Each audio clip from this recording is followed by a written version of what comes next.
This is the true story of two fighter pilots who met as enemies over Nazi Germany in 1943, and 46 years later became brothers. On December 20th, 1943, a German fighter pilot made a decision that could have gotten him executed by his own country, and an American bomber pilot survived to spend nearly half a century searching for the man who saved his life. 21 years old, 0 combat missions completed, Charlie Brown climbed into his B-17 bomber on the morning of December 20th, 1943. This was his first. His aircraft carried the name Ye Old Pub painted on its nose, along with 10 men and 6,000 pounds of bombs. The target that day was a Focke-Wulf 190 fighter factory outside Bremen, Germany. Intelligence officers at the morning briefing warned the crews they'd face hundreds of German fighters. But what they didn't mention was that Brown's bomber had been assigned to the most dangerous position in the entire formation. Purple Heart Corner, the men of the 379th Bombardment Group called it. The edge of the formation, where German fighters always attacked first, where defensive fire from neighboring bombers couldn't overlap effectively, where new crews were often assigned. Brown's crew was the newest of all. 250 anti-aircraft guns opened fire on the formation at 11:32 that morning. Officer candidate school trainees from the Luftwaffe manned those guns, elite marksmen who'd been waiting all morning for the American bombers to arrive. A 20mm cannon shell exploded directly in front of the cockpit before Ye Old Pub could release its bombs. The plexiglass nose shattered instantly. Wind howled through the aircraft at over 150 miles per hour, and at 27,000 feet, the temperature was 60 degrees below zero. The number 2 engine died. The number 4 engine began overspeeding, and Brown had to throttle it back to prevent the whole thing from tearing itself apart. The bomber slowed while the formation pulled ahead. Within seconds, Ye Olde Pub was alone. German fighters saw it immediately. 12 to 15 Messerschmitt Bf 109s and Focke-Wulf 190s descended on the crippled bomber, and the attack lasted more than 10 minutes. The number 3 engine took hits and dropped to half power. The oxygen system ruptured. The hydraulic lines burst. The electrical system failed, and the tail section was torn apart by cannon fire. Sergeant Hugh Eckenrode, the tail gunner, took a direct hit from a 20mm cannon shell and died instantly. Most of the other crew members were wounded, including Brown, who caught a bullet fragment in his right shoulder. The extreme cold had frozen the oil in the defensive guns, which meant that of the 11 machine guns mounted on the Bike 17, only 3 remained operational. Then the oxygen ran out. The human brain cannot function without supplemental oxygen at 27,000 feet. Brown felt his vision narrowing. His hands went numb on the controls, and beside him, his co-pilot Spencer Luke was already unconscious. Brown's last thought before everything went black was that his crew was about to die on their very first mission. Ye Olde Pub began to fall. 27,000 feet in an uncontrolled dive, the airspeed climbing past 300 miles per hour, the airframe shaking violently, the wings ready to tear off from the stress at any moment. But at approximately 1,000 feet above the ground, Brown regained consciousness.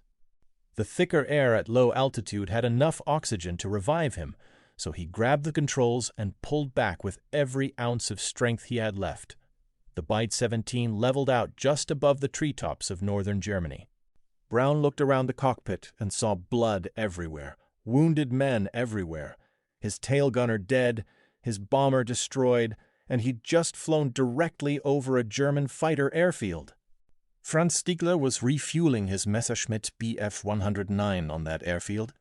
28 years old, 487 combat missions flown, shot down 17 times, bailed out of burning aircraft 6 times, crash-landed damaged planes 11 more times.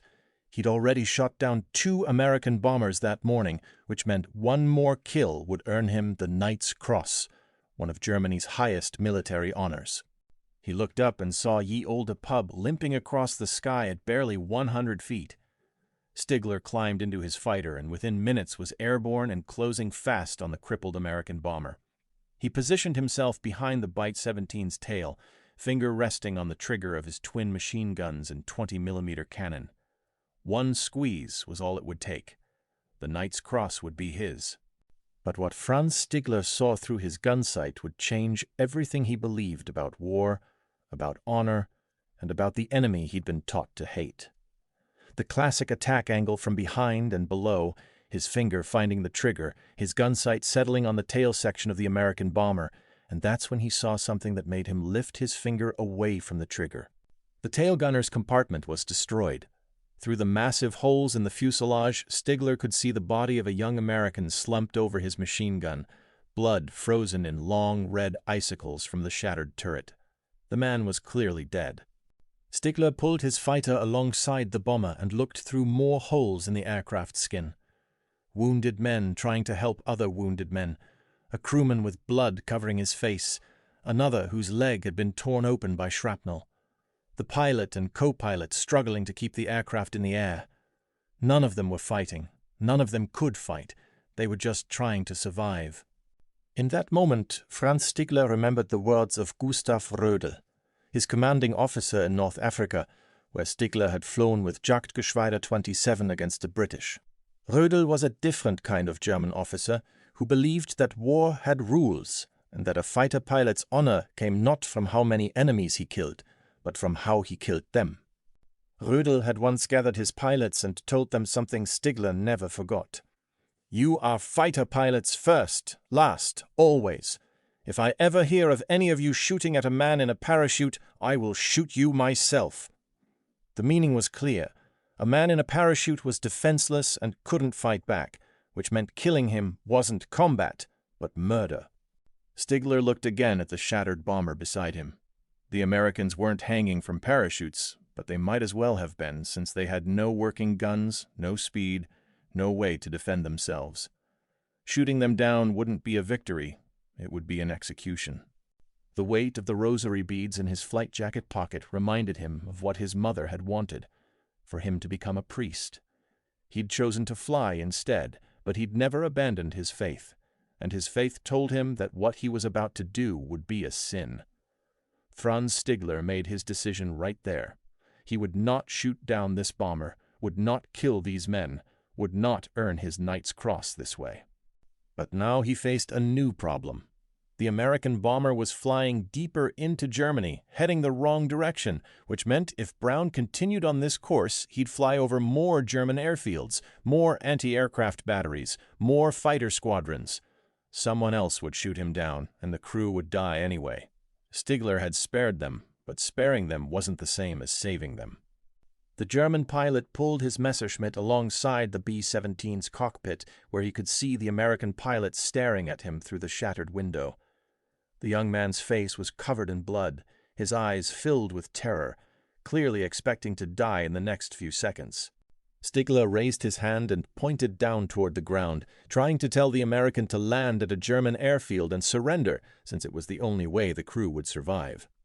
But Charlie Brown didn't understand. He thought the German was telling him to go down, to crash, to die. Brown shook his head.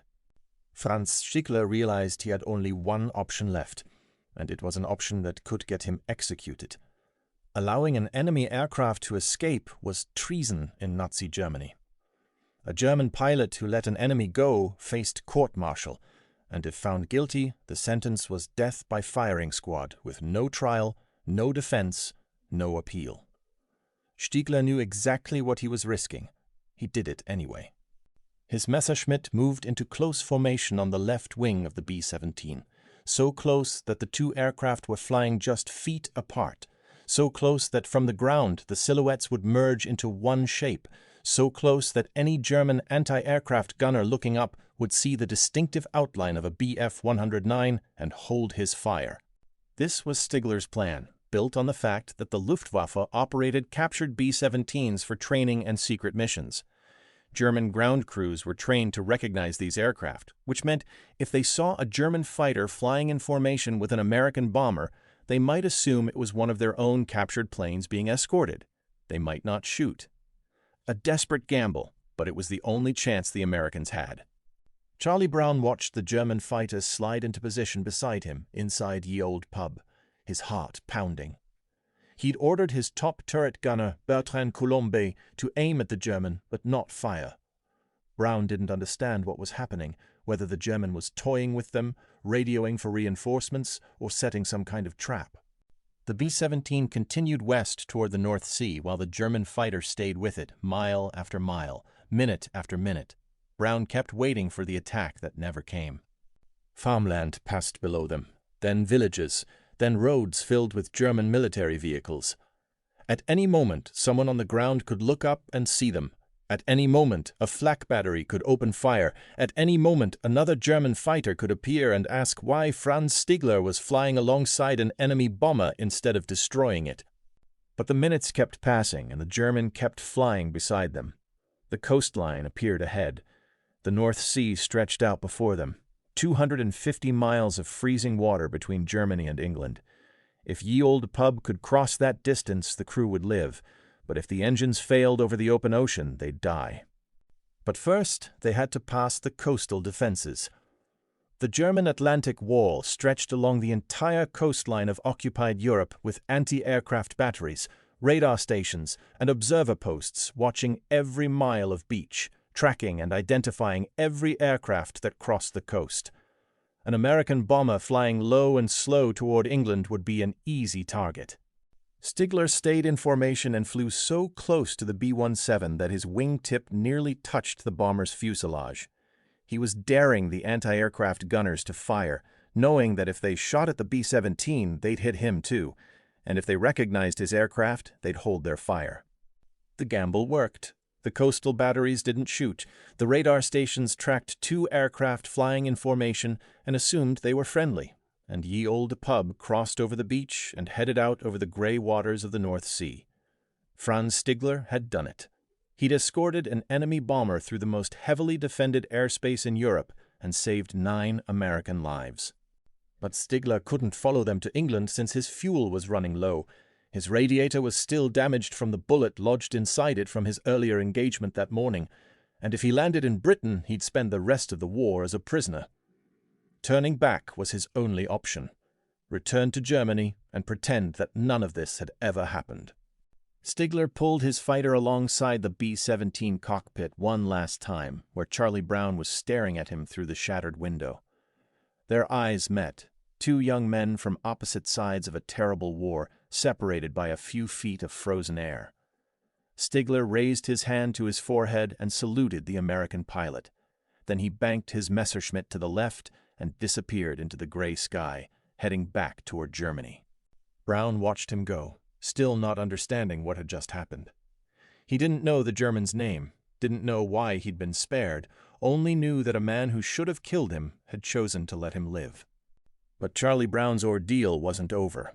250 miles from England, in an aircraft that was barely flying, 3 engines damaged, the 4th unreliable, the hydraulic system destroyed, the crew without oxygen or heat or a working radio. 1 man dead, 6 more wounded, the morphine syringes frozen solid and useless. And the North Sea in December was one of the most unforgiving bodies of water on Earth. Brown calculated the distance in his head. 250 miles at 140 miles per hour meant nearly 2 hours of flight time, 2 hours in an aircraft that could fall apart at any moment. 2 hours over water so cold it would kill them in minutes. Mile after mile, the B-17 limped westward. The engines coughed and sputtered. The airframe groaned. Brown's hands ached from gripping the controls. His shoulder throbbed where the bullet fragment had hit him. But he didn't let go, couldn't let go, because 9 lives depended on him. The coast of England appeared on the horizon after what felt like an eternity. Brown had never seen anything more beautiful in his life. Green fields, gray cliffs, home. But Ye Olde Pub was too damaged to reach its home base at RAF Kimbolton. The destroyed hydraulic system meant the landing gear might not extend and the flaps might not work, which meant Brown would have to bring the bomber down on whatever airfield he could find. RAF Seething came into view, home of the 448th Bomb Group, and Brown lined up for approach. The landing gear came down barely, the flaps partially extended, and Brown brought Ye Olde Pub onto the runway in a controlled crash that tore off the remaining landing gear and sent the bomber skidding across the tarmac in a shower of sparks. When the aircraft finally stopped, Charlie Brown sat motionless in the cockpit, with his hands still locked on the controls and his body shaking. He'd done it. He'd brought his crew home. 8 men climbed out of Ye Olde Pub alive, while 1 was carried out dead. The bomber itself would never fly again and was sent back to the United States to be sold for scrap metal.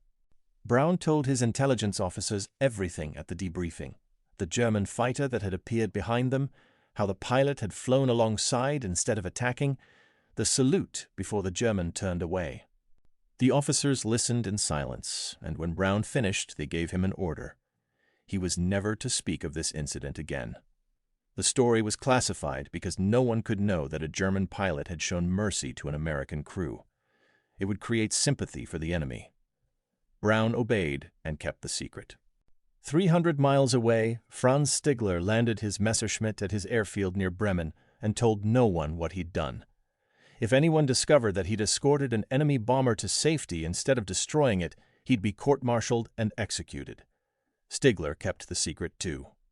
2 men on opposite sides of a war, each carrying a story they could never tell, each wondering if the other had survived, each haunted by a moment of humanity in the midst of destruction. The secret would last for 46 years. May of 1945 brought the end of the war. Charlie Brown went home to West Virginia, finished college, then rejoined the Air Force in 1949.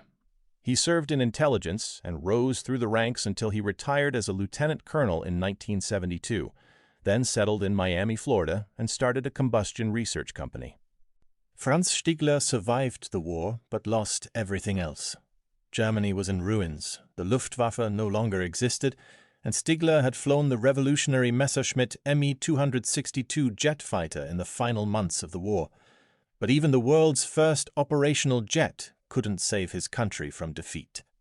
Finding work in occupied Germany after the war was a struggle, which is why in 1953 he emigrated to Canada and settled in Vancouver, British Columbia. He became a successful businessman and started a new life. Both men carried the memory of December 20th, 1943. Brown often thought about the German pilot who'd spared him, wondering who the man was, why he'd shown mercy, whether he'd survived the war. But he'd been ordered to keep the story secret, and for decades he obeyed. Stigler thought about the American bomber, too, wondering if it had made it across the North Sea, if the crew had survived their wounds, if saving them had been worth the risk. But he could never ask anyone, could never tell anyone, and the secret stayed locked inside him.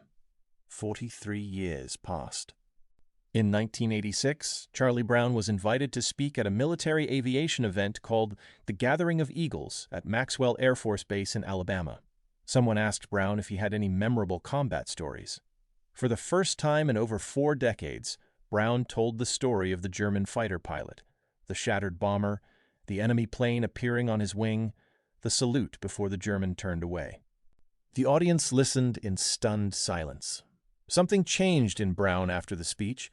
He realized he needed to know what had happened, needed to find the German pilot who'd spared his life, needed to thank him.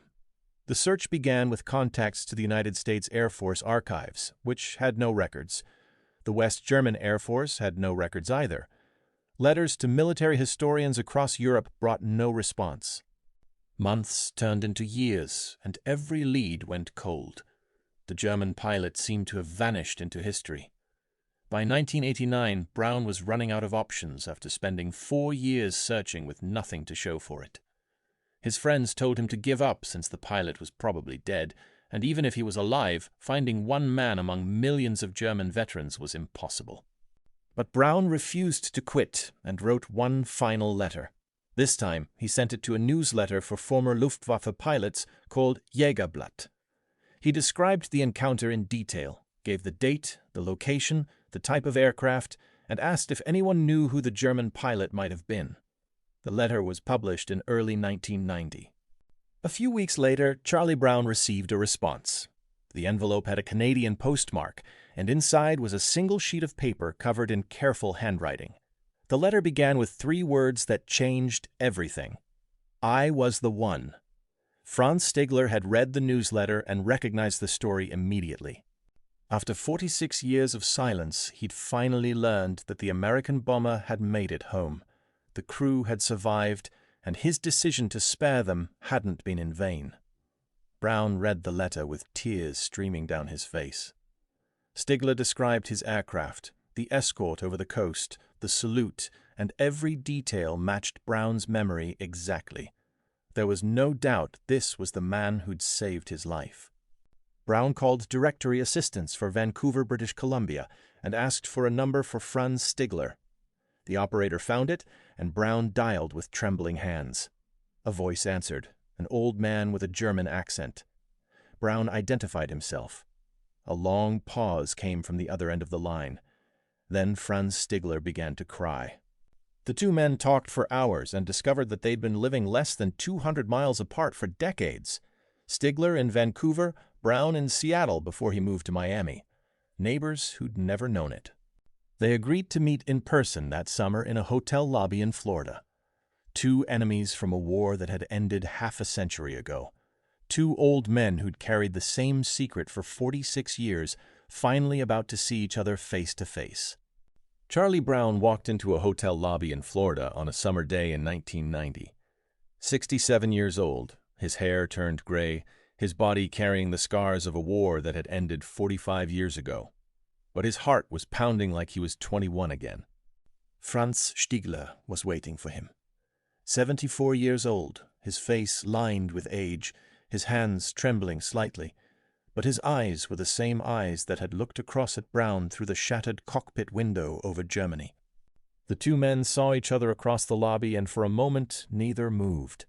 46 years of wondering, 46 years of silence, 46 years of carrying a secret that no one else would understand.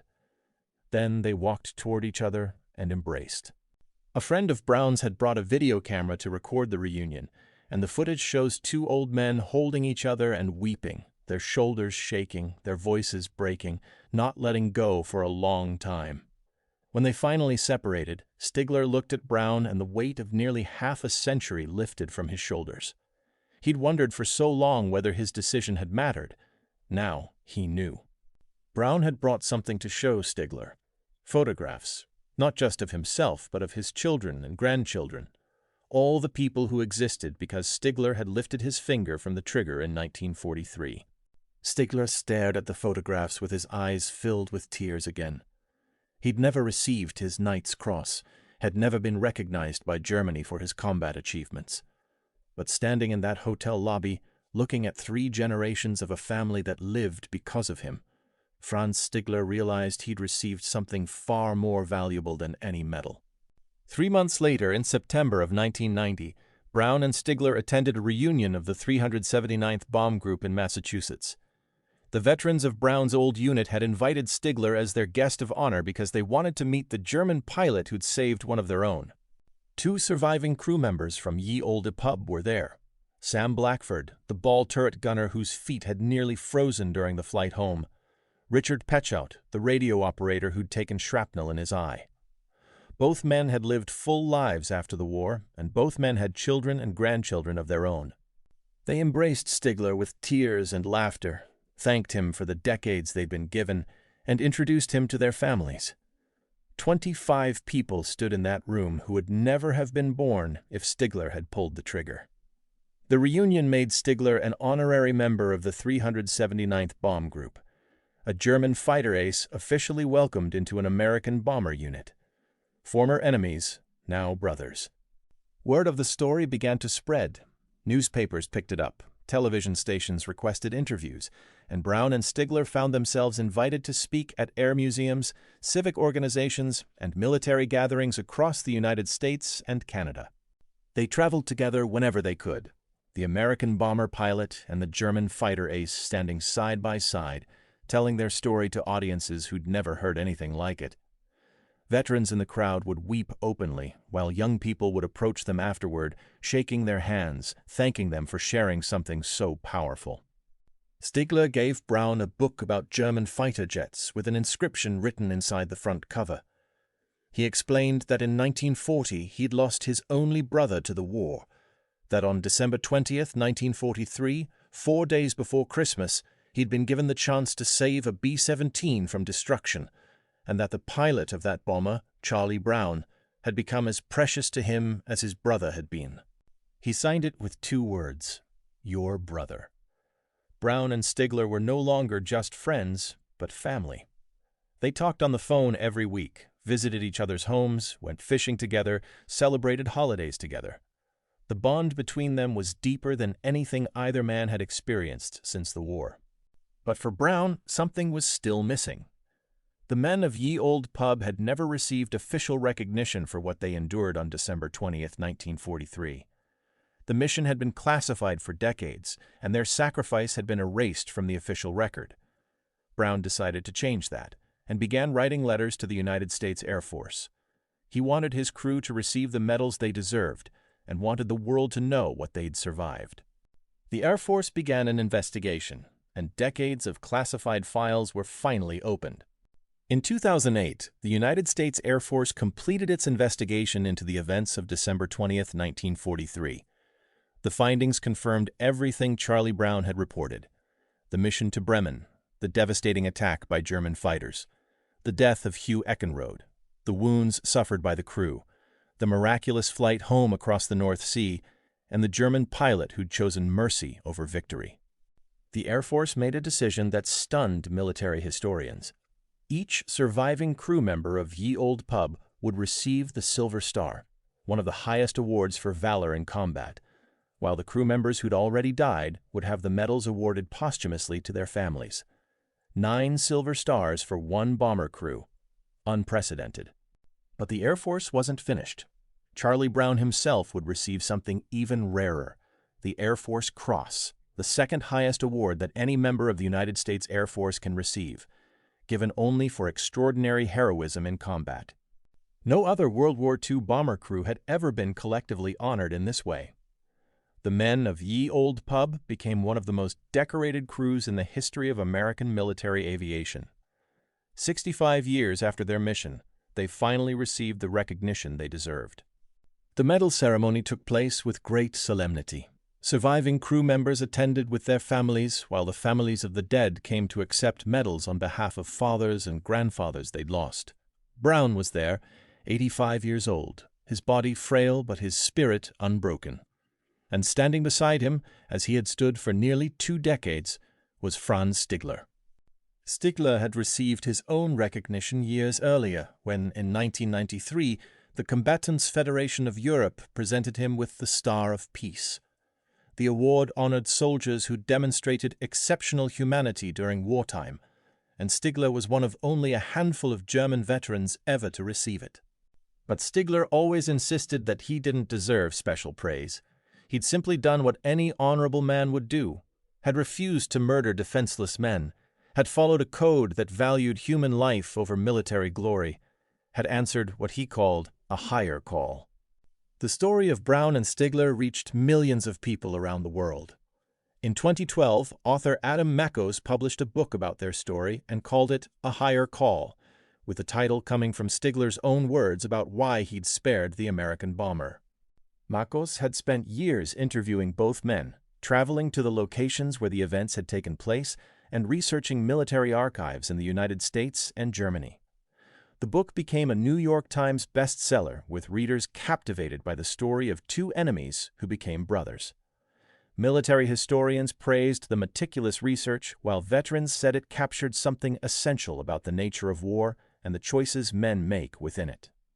In 2014, a Swedish heavy metal band called Sabaton released a song about the incident and called it No Bullets Fly. The song reached audiences who'd never heard of Brown or Stigler, and young people around the world learned about the German pilot who'd refused to kill and the American pilot who'd spent 46 years searching for him. In 2019, a surviving B-17 bomber operated by the Erickson Aircraft Collection in Oregon was repainted in the colors and markings of Ye Olde Pub. The restored aircraft flew at air shows across the United States, keeping the memory of the original crew alive for new generations. But by 2008, both men were growing old. Stigler was 92, Brown was 87, and they'd been given 18 years of friendship since their reunion. 18 years of phone calls, visits, and shared memories. 18 years that neither man had ever expected to have. Time was running out, and both of them knew it. Franz Stigler died on March 22, 2008, at the age of 92. He passed away in Vancouver, British Columbia, the country that had given him a second life after the war, and his body was cremated according to his wishes. Charlie Brown received the news in Florida. The man who'd become his brother was gone. After 18 years of friendship, after hundreds of phone calls, after all the reunions and speaking tours and shared memories, Stigler had finally slipped away. Brown was devastated, but also at peace. He knew that Stigler had died knowing the truth, that the B-17 had made it home, that the crew had survived, that the decision he made over Germany in 1943 had mattered, that his act of mercy had rippled across generations. 8 months later, on November 24, 2008, Charlie Brown died in Miami at the age of 87. The two men who'd met as enemies over the skies of Germany, who'd become brothers across the divide of war, who'd spent the last years of their lives telling their story to the world, were finally reunited. They died the same year, just 8 months apart, as if one couldn't bear to live too long without the other. The legacy they left behind continued to grow. Hugh Eckenrode, the tail gunner who died over Bremen, had a grandniece who never forgot him and tracked down a lithograph of Ye Olde Pub and Stigler's Messerschmitt to give to her father. For decades, the family had wondered what had happened to their uncle, and Brown and Stigler's story finally gave them answers. The descendants of the surviving crew members numbered in the dozens. Children, grandchildren, great-grandchildren, teachers, doctors, soldiers, artists. Every single one of them owed their existence to a German pilot who chose not to pull the trigger. At the reunions, when Stigler met these families, he was always overwhelmed because he'd never expected to see the consequences of his choice laid out so clearly. A wall of faces, a crowd of lives, all because he'd remembered the words of Gustav Rodel, all because he'd refused to shoot men who couldn't fight back. The story of Charlie Brown and Franz Stigler isn't a story about war. It's a story about what survives when war is over, about honor that transcends nationality, about mercy that echoes across generations. Two young men met in the sky over Germany in 1943. One had every reason to kill, the other had no way to survive. And in that moment, something happened that neither man could explain, something that defied orders, defied hatred, defied everything the war demanded of them. Franz Stigler answered a higher call, and Charlie Brown spent the rest of his life grateful that he did.